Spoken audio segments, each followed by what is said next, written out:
When I told my son I had cancer, he said, "Don't worry, we'll figure something out." 2 days later, I came home to find my bedroom emptied. He'd moved me into the garage beside a stack of paint cans and a bucket.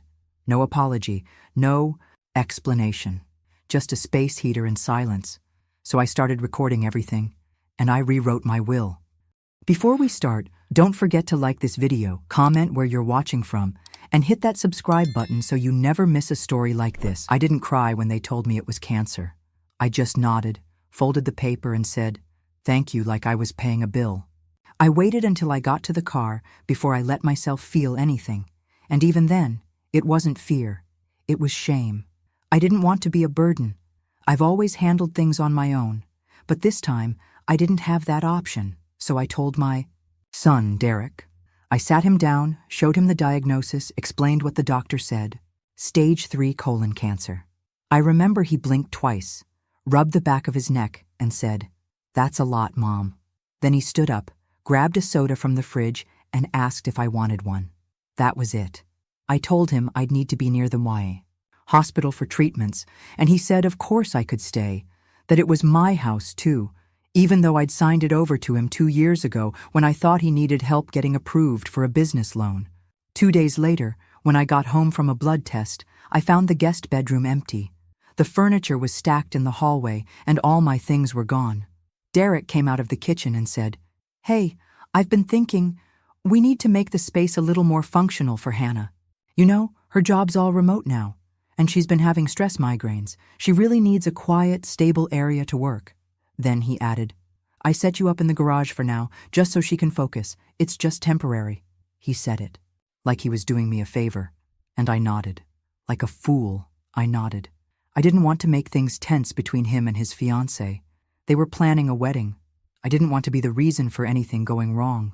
So I followed him out to the garage. He'd cleared a space between the water heater and the storage shelves.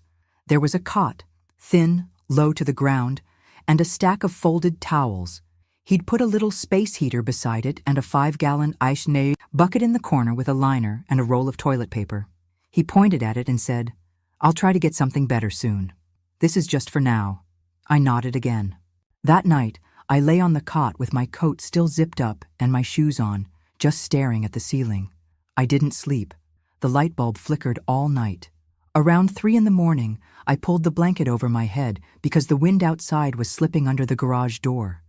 I heard them laughing in the kitchen, Hannah and Derek. Something about cupcake flavors. I kept my face covered until morning. When Lucia came the next day, our housekeeper, who comes twice a week, she paused in the doorway and looked at me. "Señora Evelyn?" she asked, confused. I told her it was just for a little while, that Hannah needed the room for her job. Lucia didn't say anything, but that night she left a folded blanket on the edge of the cot. I pretended not to see it. I didn't want her to feel awkward. The next morning, there was a warm thermos sitting on the workbench. Oatmeal with cinnamon. No note, but I knew it was her. I hadn't had a hot breakfast in 4 days. Derek didn't ask if I was comfortable, and I didn't volunteer the truth. When I missed my first chemo consultation because he got tied up in a conference call and forgot to drive me, he sighed and said, "You could have Ubered, Mom." I didn't argue. I didn't even bring it up again. I started wrapping my pills and tissues and hiding them in the wall insulation just in case I needed them later. Not because I had any plan. I just didn't want to be left without options. It's hard to describe what happens when your child treats you like clutter. You stop asking. You stop hoping. You fold towels in silence, eat quietly, and try not to disturb anyone. You think about how many times you read them bedtime stories, drove them to school, cried outside the principal's office when they got suspended for fighting, and you wonder what any of it meant. But mostly you shrink. You learn to take up less space. And even though I told myself every day that it was just temporary, a small voice in me had already figured it out. They weren't waiting for me to get better. They were waiting for me to disappear. The first time I used that bucket, I cried afterward.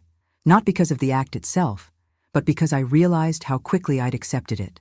I'd spent a week telling myself the garage setup was temporary, that Derek just needed to adjust things for Hannah's work, that soon we'd find a routine.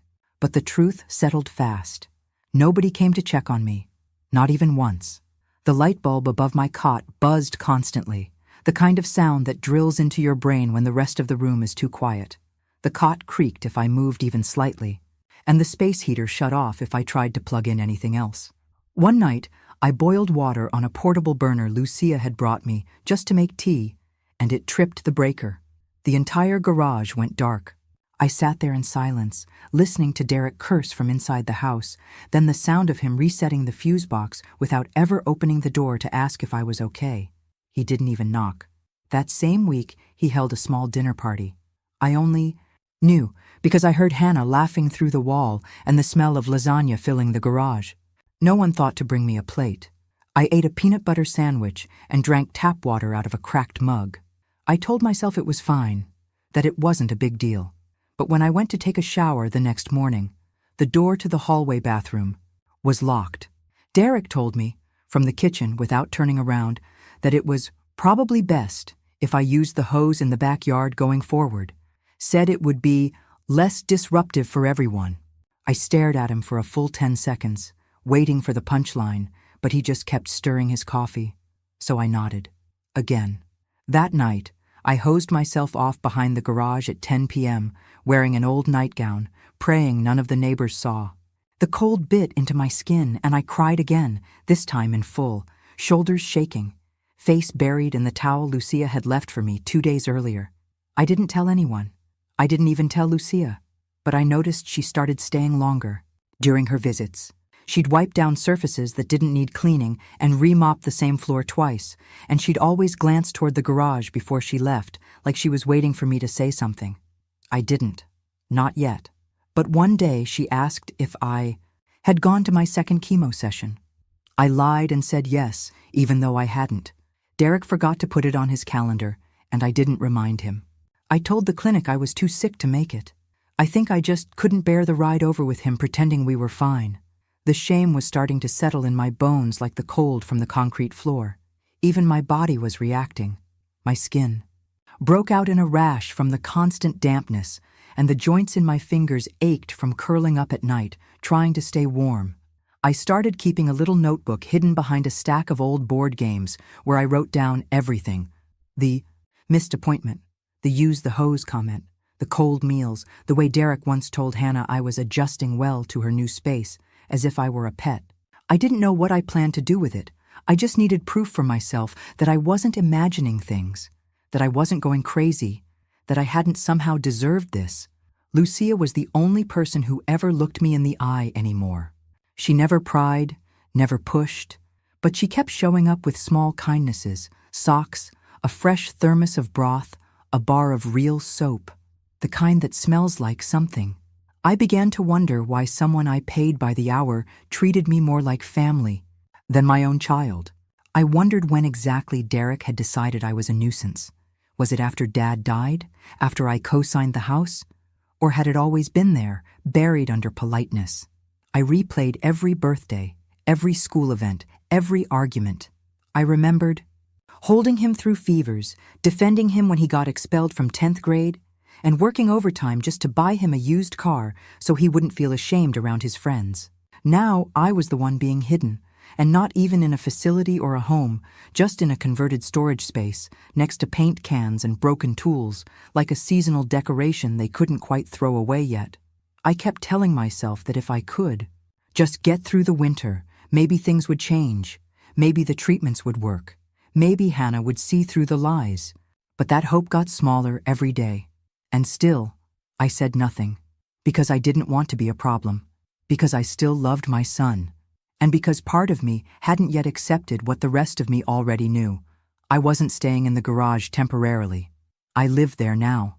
I don't know when exactly Lucia figured out what was happening, but I suspect it wasn't any one moment.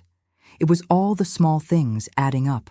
She never asked directly, but I started catching her glancing around more than usual, her eyes scanning the corners of the garage when she came in to take the trash out or restock paper towels. She had always been efficient and quiet, respectful of space, never the type to linger. But lately, she'd find reasons to stay longer. She'd clean the same shelf twice, refold towels that were already folded, run the vacuum after mopping, and each time she passed the door to the garage, she'd pause, just enough to make me feel like she was asking if I was okay without actually saying the words. I wasn't ready to answer. I didn't know how. I still kept telling myself this was temporary, that Derek would come to his senses, that he was stressed and didn't realize how bad it had gotten.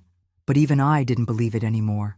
Not after he started putting a password on the thermostat and told me not to change the temperature from my phone because utilities are through the roof right now. He didn't mention that he and Hannah had bought a new espresso machine last week or that they were flying to Portland next month for her friend's engagement party. One morning, I woke up with a nosebleed from how cold it had gotten overnight. The space heater had shut off again. My fingers were too stiff to plug it back in, so I just sat on the cot with a tissue pressed to my nose, trying to keep the blood from dripping onto the blanket Lucia had given me. When she arrived that day, she brought groceries, even though that wasn't part of her job. I told her thank you, and she said it was no trouble, just a few extras from her family's pantry. Then she quietly added, "You don't look warm enough." I told her I was fine. She didn't believe me, and I could tell, but she let it go. That night she left a small portable heater on the edge of the workbench. No note, no explanation, just plugged in and ready. I kept thinking about how this woman, who had her own kids, her own rent to pay, her own life to manage, was looking out for me more than my own son. I started to feel ashamed, but not of myself, of what I'd let happen. And yet I still couldn't say anything, not to her, not to anyone. I kept the same story anytime she asked, just little white lies layered with a smile. "It's just while they rearrange things," I'd say. Or, "I'm only out here until they finish setting up Hannah's office." Each time she'd nod slowly, but I could tell she knew I was lying, and I think she understood I needed her to pretend I wasn't. One morning, while she was folding towels, she asked softly if I'd gone to my last chemo appointment. I told her yes, even though I hadn't. Derek forgot again. I'd waited in the garage in my coat, holding my purse, until it was too late to reschedule. When I told him, he said, "Why didn't you remind me?" Like I was the inconvenience. I started writing down everything again. I logged every missed ride, every cold night, every time the bathroom door was locked, or the thermostat app said, "Access restricted." I kept that notebook hidden under a loose floorboard behind the water heater. Lucia didn't know about it. No one did. But I needed a record, a way to prove to myself that I hadn't exaggerated it all, that I wasn't crazy or emotional or dramatic, like Derek had called me during one of our last arguments. I knew I wasn't imagining the look in Lucia's eyes. One afternoon, after Hannah left to run errands and Derek was on a call, Lucia stood beside the cot and gently said, "If you ever want to talk, not as your cleaner, just as a person, I'm here." I nodded, but I couldn't speak. The words were too heavy. That night, I sat awake staring at the ceiling, wondering if I should take her up on it. Not to vent, not to accuse, just to have someone witness it. Because that's what I'd lost most of all. Someone to witness me. In that garage, I felt like a ghost living among boxes, old Christmas ornaments, Derek's college textbooks, a broken vacuum, a cracked mirror. I was just another forgotten object, dusted occasionally, never used. And yet Lucia saw me. Not fully, not yet, but enough to remind me that I wasn't invisible. And maybe, just maybe, that mattered more than I'd realized. I always knew Derek had a complicated relationship with money, but I didn't realize just how deep it went until I saw the bank envelope sticking out from under the couch cushion. I wasn't snooping. Lucia had asked me to bring in a bottle of glass cleaner from the hall closet, and when I sat on the couch to rest for a minute, I saw it there, half tucked beneath the cushion like it had slipped from his pocket. My name was on the outside, written in his handwriting, and before I could stop myself, I opened it. Inside was a statement for a credit card I never signed up for, except it had my full legal name, my address, and a balance just shy of $6,000. I stared at it for a long time, trying to make it make sense, but I already knew what it was. 2 years ago, when Derek's business plan had fallen through and the startup he'd been pouring everything into collapsed, I co-signed a few things to help him rebuild. He said it was temporary, said I'd never be on the hook for anything. But now there was a bill in my name for purchases I never made. Tech gear, subscriptions, even a payment to something called BitSavr Holdings, which sounded like one of those crypto scams people on the news kept warning about. I didn't confront him right away. I didn't have the strength. Instead, I took the envelope with me to the garage and hid it under my mattress. That night, I barely slept. Every time the wind hit the garage door, I jumped. My stomach churned with a mix of anger and guilt. Guilt, because I was still trying to convince myself that Derek didn't mean harm, that maybe he thought he'd pay it off before I noticed, that maybe it was just temporary, like he always promised. But deep down, I knew better. I started paying closer attention after that. When he left his laptop open in the kitchen, I glanced at the screen. He had browser tabs full of how to liquidate NFTs and fast personal loan approvals with bad credit. He wasn't rebuilding, he was drowning, and instead of asking for help, he was dragging me down with him. One morning, while Lucia was upstairs vacuuming, I checked the mail early before Derek got to it. That's when I found a letter from a collections agency addressed to me, warning of legal action over a defaulted account I'd never heard of. It had his fingerprints all over it. I made a photocopy at the library the next day during my walk, which had become code for any task I couldn't admit to doing. I wasn't walking for exercise. I was walking to build a paper trail, to gather quiet evidence of how my life was being siphoned piece by piece while I slept on a cot beside rusted tools. And the worst part wasn't even the money. It was the casualness of it. The way Derek still greeted me with a kiss on the forehead when Hannah was around. The way he offered me cold coffee like it was a kindness. The way he made jokes about our electricity bill when I hadn't touched a thermostat in over a month. He didn't see me as a person anymore. I was an asset, a name he could use for approvals, a reason to keep the house from being sold, a way to look like a good son to his fiancée. I started keeping a backup set of notes, dates, receipts, anything I could quietly collect, hidden in a folder wedged inside an old photo album in the garage. I didn't know what I'd do with it yet, but it made me feel less powerless, like I was slowly reclaiming something. Lucia noticed I was quieter than usual. She asked if I was feeling worse from the treatments, and I told her I'd had to delay one again. I didn't say why. I didn't say it was because Derek told me he had a meeting that couldn't move, and that rescheduling would be no big deal. But I could see the suspicion growing in her eyes, and I think part of her already knew the truth, even if I couldn't speak it out loud. That night, after they went to sleep, I sat in the dark with a pen light, looking over every document I'd saved, every email I'd printed, and every lie I'd quietly swallowed. It wasn't just cancer I was fighting anymore. It was the slow erasure of myself, my credit, my dignity, my identity, by the person I'd once called my greatest accomplishment. It was Lucia who first mentioned the idea without actually saying it out loud. She didn't hand me a phone or suggest anything illegal. She just looked at me one day while folding laundry and said, "Sometimes people only believe what they see." That was it. No further explanation.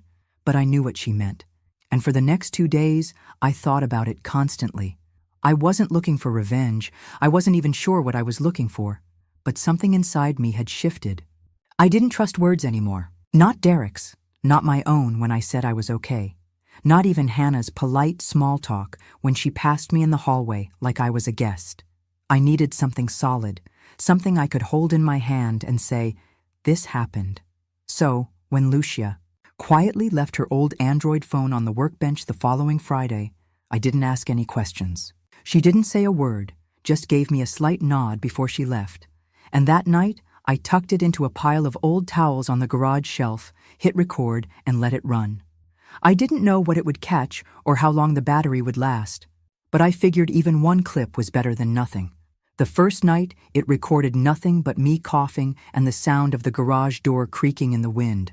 But the second day, mid-afternoon, when Derek thought I was asleep, I caught him talking on the phone in the kitchen, his voice loud enough to drift through the cracked window above the sink. "She's still here," he said, annoyed. "Yeah. The chemo slowed her down a lot. I don't think she's got more than a few months left." Then he laughed, like it was an inconvenience. "No, I haven't told Hannah the full story. She thinks Mom's just helping out with rent. Easier that way." My stomach turned, but I stayed still. When I played the clip back that night, sitting On the cot with headphones plugged in, I had to pause it twice just to catch my breath. It wasn't even the words. It was the tone. Cold, dismissive, like I was already gone, like I was just a math problem waiting to resolve itself. After that, I got smarter. I started setting the phone to record at specific times, when he got home from work, when he was in the kitchen with friends, when he thought I wasn't listening. I caught him telling a colleague over Zoom that things were tight because of elder care costs, which I now knew was a lie. He wasn't spending a dime on me. My treatments were covered by Medicaid, and the only care I was getting was Lucia leaving me soup and a clean towel. Another time, I recorded him yelling at a billing rep from some crypto platform, slamming his laptop shut and saying, "I don't care what name's on the account, it's my money now." Each clip added another crack in the wall I'd built, between denial and reality. One afternoon, I caught him complaining to Hannah that he wished Mom would just consider a care home. It'd be easier on everyone. And she looked stunned, like it was the first she'd heard of any of it. "I thought she wanted to stay here," she said, and he shrugged, like it didn't matter. I saved everything. I emailed the clips to myself under a fake account and forwarded them to a contact I still had in legal aid from when I used to help low-income families apply for housing grants at the school. I didn't even explain them. I just labeled the email insurance. I wasn't sure if I'd ever use it, but I felt safer knowing it existed. That night, as I sat in the garage, the phone tucked under the blanket beside me, I realized I didn't feel like a ghost anymore. I wasn't invisible. I was watching. I was listening. I was recording. And even if no one else in that house saw me, I had proof I was still here. It happened on a Tuesday, the kind of day where nothing feels urgent, but everything feels heavy. Lucia was refilling the cleaning spray in the kitchen, and I was standing nearby, holding a dish towel I hadn't even used, pretending I had some reason to be in the room. Derek had left early for a client pitch, and Hannah was upstairs in a Zoom meeting. For the first time in weeks, the house was quiet. Lucia looked tired, more than usual, her hair tied back in a rushed bun, dark circles under her eyes. She didn't say anything for a long time, just kept wiping the same countertop. Until finally I asked, "You okay?" Her hand froze mid-swipe, and then she let out a slow breath, like she'd been waiting for someone to ask her that for years. She didn't look at me when she spoke, just said, "I used to live 3 streets down from here, before the crash." I didn't know what she meant, so I stayed silent, letting her talk. "My parents came here from Santa Fe. My dad did drywall. My mom cleaned houses like me. We weren't rich, but it was ours. Then 2008 hit. The bank took the house, my dad lost his job, and we had to move into a motel. Derek's dad, he worked at the mortgage office that signed the loan. I remember his name on the paperwork. I was 14. She turned toward me then, her voice steady but flat. "When your husband passed, I recognized the name. I didn't say anything because I thought it would be weird. But now, being here, seeing how he treats you, it doesn't sit right." I didn't know what to say. I'd never connected Derek's father to anything beyond our little life. Family dinners, busted sprinklers, PTA meetings. I didn't know what he did at work, not really. And even if I had, what could I have done? I opened my mouth, then closed it again. Lucia kept going. "I don't blame you, but I watched my mother cry over losing that house. I watched her work herself into arthritis, scrubbing other people's kitchens while they threw away more food than we could eat in a week. I swore I'd never let someone I cared about get tossed aside like that. Not if I could help it." She sat down at the dining table like the weight of it had finally landed. "That's why I've been helping you. Not because you pay me, because I see it. The way he talks to you. The way you don't correct him anymore. That's what they do. They grind you down until you stop pushing back." I sat across from her, my hands in my lap, trying not to cry. Because everything she said was true, and hearing it out loud made it feel more real than I was ready for. I told her about the recordings, not in detail, just that I'd been collecting evidence, just in case. She didn't look surprised. She just nodded and said, "Good." Then she reached into her bag and pulled out an envelope. Inside were $300 in cash. "For your next appointment," she said. I tried to give it back. Told her I couldn't take it, but she pushed it toward me again. "It's not charity. It's a receipt for everything you did for him that he's forgotten." I took it. I didn't want to, but I did. And I kept it hidden under the cot in the garage, wrapped in the same towel I used to cry into on cold nights. That evening, as I sat alone watching the shadows crawl across the garage walls, I felt something I hadn't felt in weeks. Not hope exactly, but the faint outline of a plan. I wasn't just surviving anymore. I had an ally, someone who saw what I saw, someone who wouldn't let me disappear. It wasn't planned. I didn't set out to expose Derek or make a scene. It just happened, and once it did, there was no way to take it back.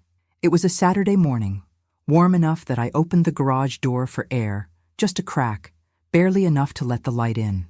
I had the space heater off and was wrapping up my morning routine, warming broth on the little burner Lucia had left me, stacking my notebook and the documents I'd been collecting, tucking them under the cot the way I always did. I didn't hear her footsteps until she was right there, Hannah, standing outside the garage, holding a reusable grocery bag, keys in hand, just frozen. I turned and looked at her, and we both stood still like time had paused. She looked from the cot to the bucket to the cracked mug on the workbench. Then her eyes landed on me, my oversized coat, the scarf Lucia had given me, my swollen fingers clutching the edge of the cot for balance. What is this?" she asked, voice shaking. I didn't answer right away. I wasn't sure what version of the truth she was ready for. "This is where I sleep," I said finally, quietly. She looked stunned. "I thought you were just helping out while we got the office set up. Derek said you wanted space." I let out the softest laugh, not because it was funny, but because it was the only thing keeping me from breaking apart. "He said that?" She nodded, slowly stepping inside, her eyes wide with disbelief. "He said you like it out here, that you're used to being independent."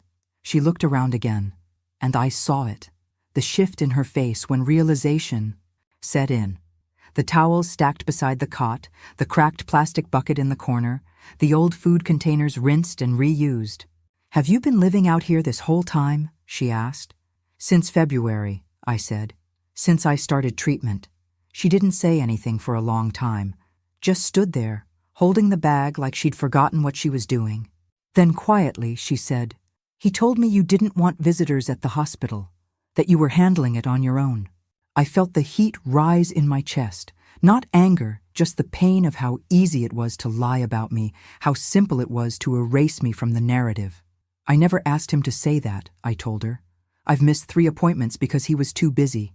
I wash myself with a hose behind the garage. I eat crackers for dinner unless Lucia brings me something warm." Her face twisted, like she wanted to cry but didn't know how to start. I didn't know. I swear I didn't know. I believed her. She wasn't cruel, just blind, just caught up in a version of Derek that didn't exist. "Why wouldn't he tell me?" she asked, more to herself than to me. "Because the truth ruins the story," I said, "and he's always been good at storytelling." She didn't answer. She just turned slowly and walked back toward the house, the grocery bag still in her hand. That afternoon, I stayed in the garage waiting. I wasn't sure what was going to happen, if she'd confront him, if they'd yell, if I'd be asked to leave. But around sunset, I heard the front door open and close fast, then the sound of a car starting. When I peeked out the window, Hannah's car was gone. No goodbye, no argument, just gone. Derek didn't say a word to me that night, but the next morning there were 2 missed calls on his phone from Hannah.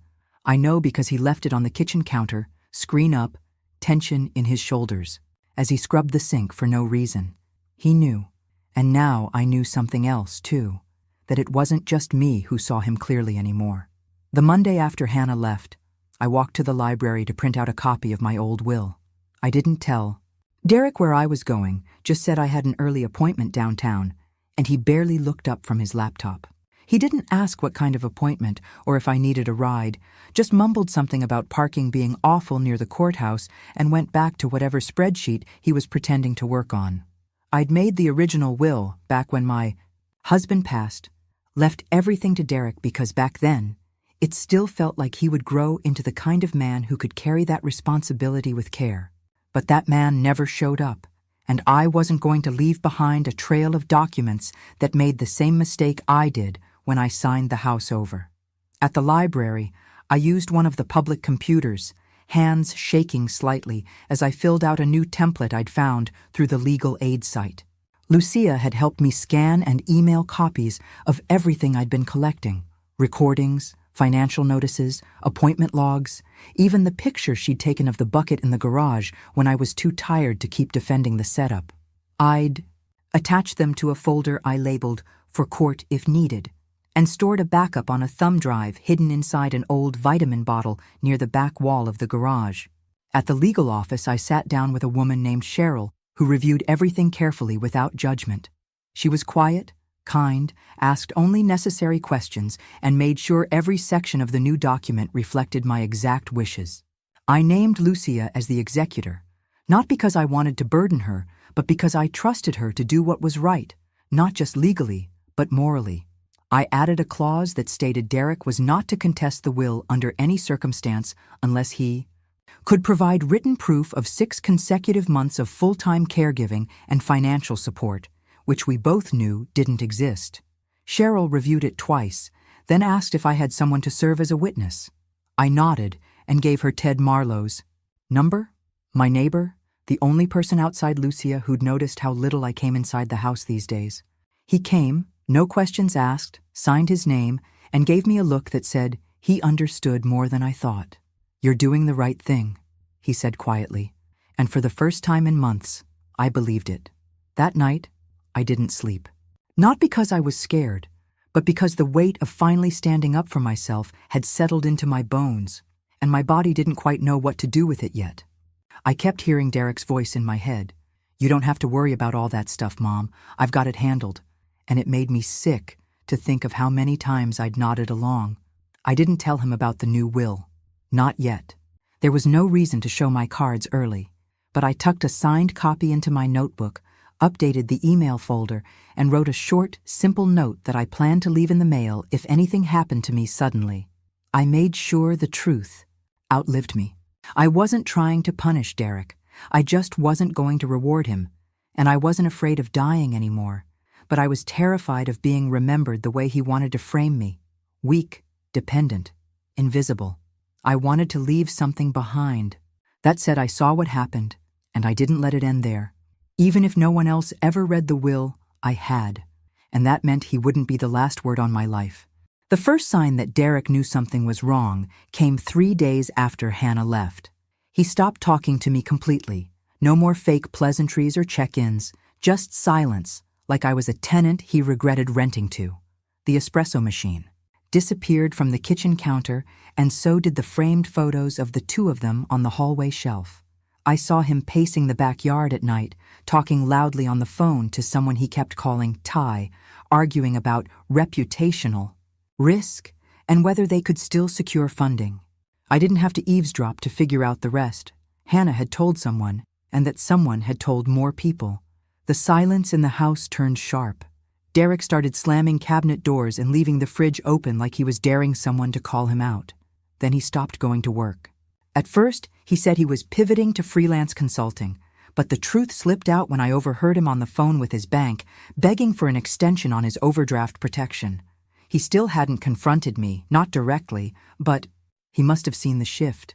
How I stopped asking for things, how I made my own rides happen, how I no longer looked at him the way a mother looks at her child. One morning, while I was folding laundry in the garage, he walked in without knocking, holding a manila envelope. "Did you change your will?" he asked flatly, eyes not quite meeting mine. I didn't answer. I just stared at him.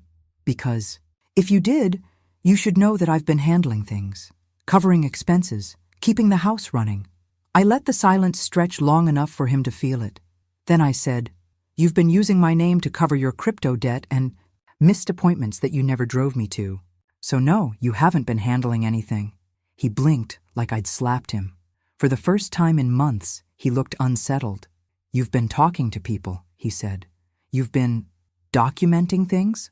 It wasn't even a question. He already knew.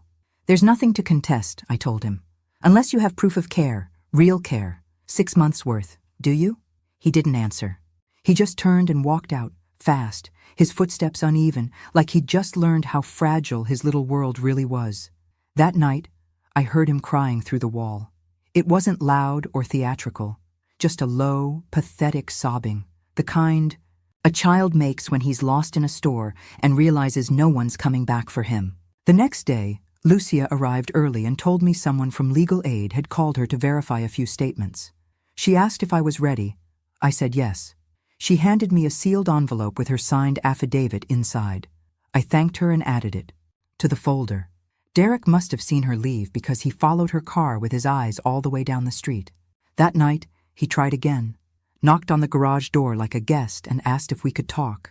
I let him in. He sat on the cot, eyes red, fingers twitching in his lap.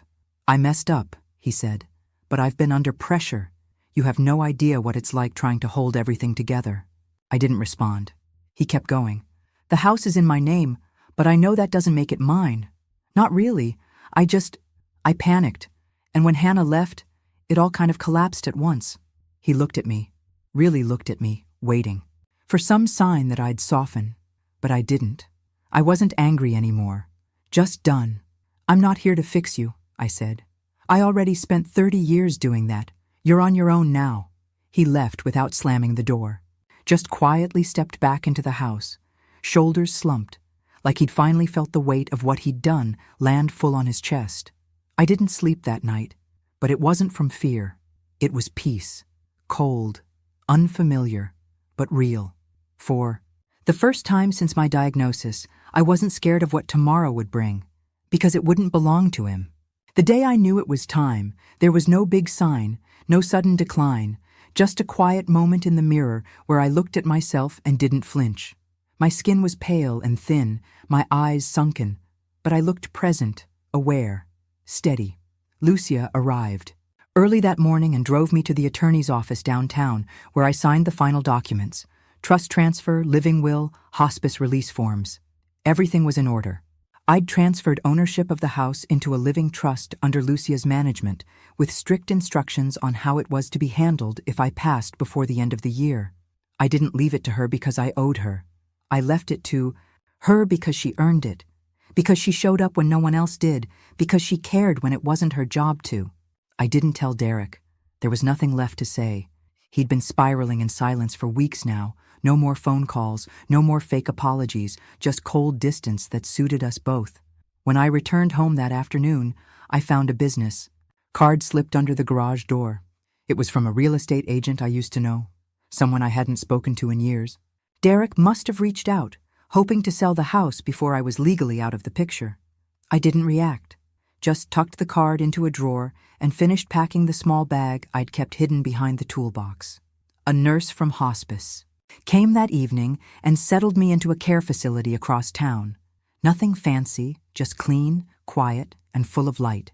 Lucia came every day, sat with me through the worst hours, brought tea and books and stories about her kids. We didn't talk about Derek. We didn't need to. A week before the end, I gave her a letter, sealed and stamped, with instructions to mail it the morning after I passed. I asked her not to read it, and she nodded without hesitation. When I finally slipped, it was in my sleep.